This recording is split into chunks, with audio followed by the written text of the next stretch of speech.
Israel wants the United States to lose this war. And so that means a long war that destroys the American political will to fight any more foreign wars. If America loses, Israel becomes the dominant power in the Middle East. So let's look at the four major players in this war.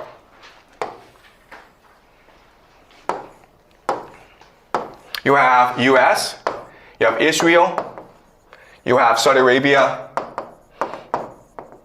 and you have Iran. Okay? All right? So, the United States and Iran, they're pretty easy to understand. What the United States wants to do is destroy Iran.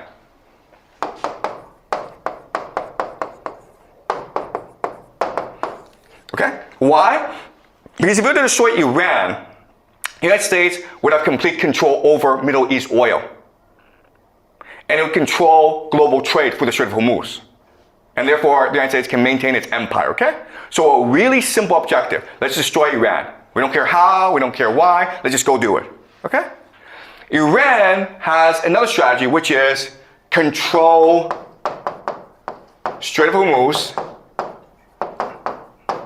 and destroy CENTCOM. CENTCOM is basically the American military in the Middle East, called Central Command, okay? So those are two major military objectives of Iran. And we can understand why. Because if CENTCOM is destroyed, Iran has complete control over the Middle East. Now, Dubai, now Oman, Bahrain, Kuwait have to pay taxes to Iran. Now Iran, the new kid, is now the bully of the Middle East, right? Now it's a hegemon.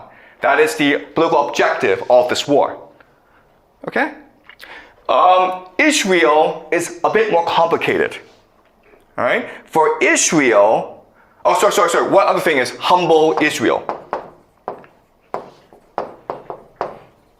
That's the other thing, because even if you defeat the United States, you still have to deal with Israel, okay? And Israel is the great military power of the Middle East. So you want to humble them, you want to weaken them. You can't destroy Israel because Israel has nuclear weapons, right? You piss off Israel, those nukes start flying. You don't want that, right? So those are the three major political objectives for Iran. Control the Strait of Hormuz, destroy CENTCOM, and humble Israel, okay? If you are Israel, actually for you, the strategy is different.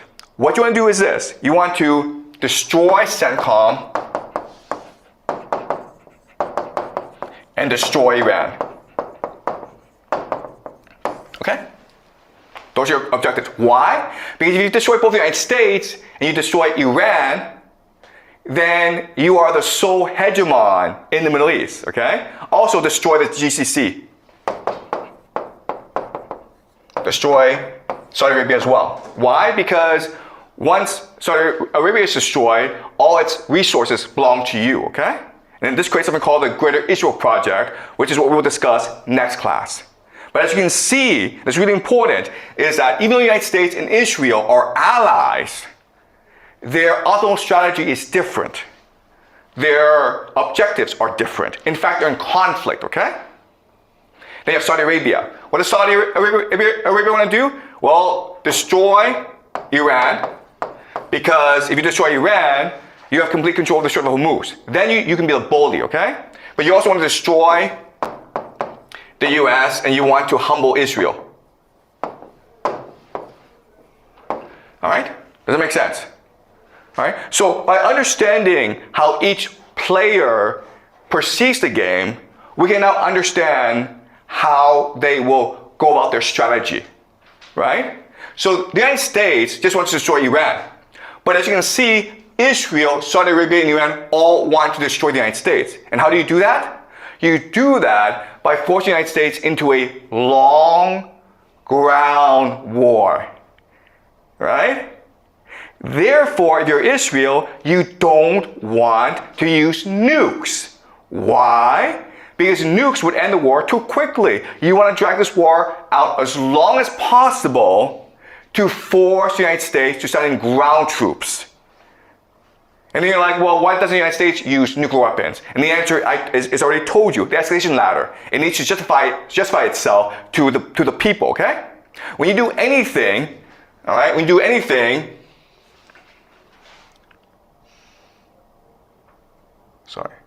when you do anything, you have to worry about certain factors, okay? You have to worry about troop morale. Your soldiers have to believe that they are fighting for a good cause, okay? You have to worry about public opinion. You have to make sure that the world is on your side. You have to worry about politics, political will. You have to make sure the people are unified, and you have to worry about enemy morale.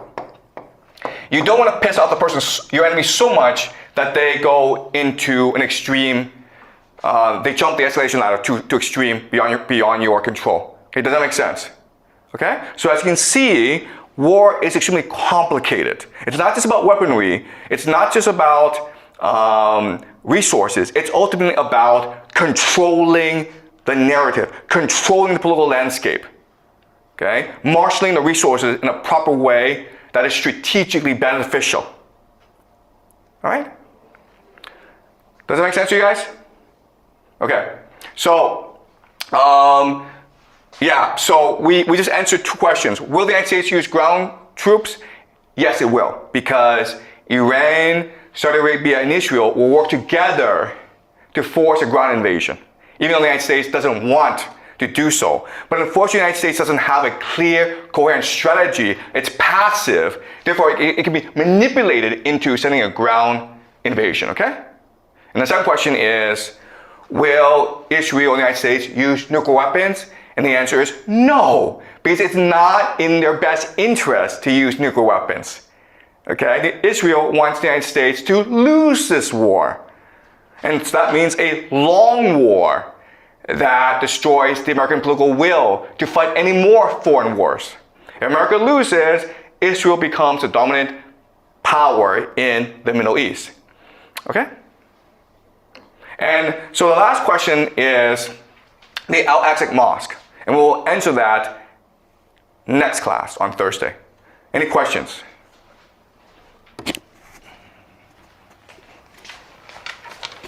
Will Americans take over Iran like what they did to Venezuela? Like they captured their president? Okay. Look, the strategy in the beginning was to do a Venezuela in Iran. Meaning you go in, you kill the leader, a new leader emerges to negotiate with you and surrender to you because you're too powerful. Okay? But Venezuela and Iran are two very different countries. The Venezuelan elite is very pro-American, meaning that their wealth, their children, their family is stored in America.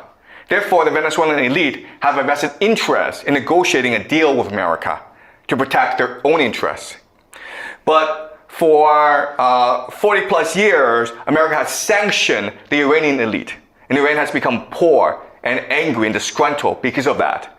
Therefore, they lose nothing by fighting you, okay? So even though you've killed the supreme leader, and you've killed many of their leaders in fact, the elite themselves are unified in opposing you. Okay, does that make sense? Okay, any more questions? Yep. Alan? So, I in fact have a question about the motivation of U.S. to involve in this war. Like as you said, that U.S. want to control all the oil, so like they must destroy Iran. But I think this is like a little bit confusing because I think U.S. know that this war is really highly risk and it can potentially even like destroy the whole systems. So why U.S. risk the risk of like whole system collapsing to like control the oil that Iran had? Okay, all right. So this is the key question that everyone's arguing about. Quite honestly, we're going to argue this for the rest of eternity, okay? We're going to argue this for eternity because like no one knows. And there's never going to be a clear answer. In fact, there are multiple possibilities, okay?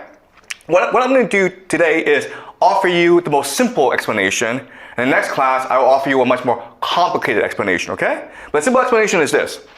Again, this goes back to military doctrine, how the United States military works. okay?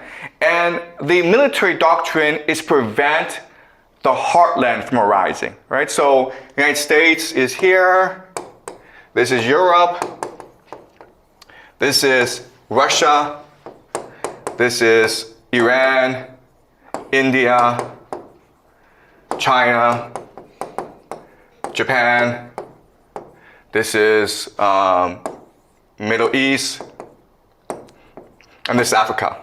All right, so the American military doctrine is this. The greatest threat to American power is the heartland unifying, okay? Why? Because if the heartland unifies, it can trade by itself through railways. But America is primarily a naval power. Therefore, it requires people to trade by sea, okay? And so its strategy is to make sure there's never any cohesion in the heartland. Either by making sure that no great power arises in the heartland, and that's why America went to war in World War I and World War II, because there's a great fear that Germany would conquer the world, or Europe and Asia, and create the heartland, okay? Therefore, America had to stop Germany from rising. So you either make sure no great power arises, or you create so much conflict that they're always fighting each other. And that used to work before, okay? Now, there's a problem. The problem is the BRICS nations.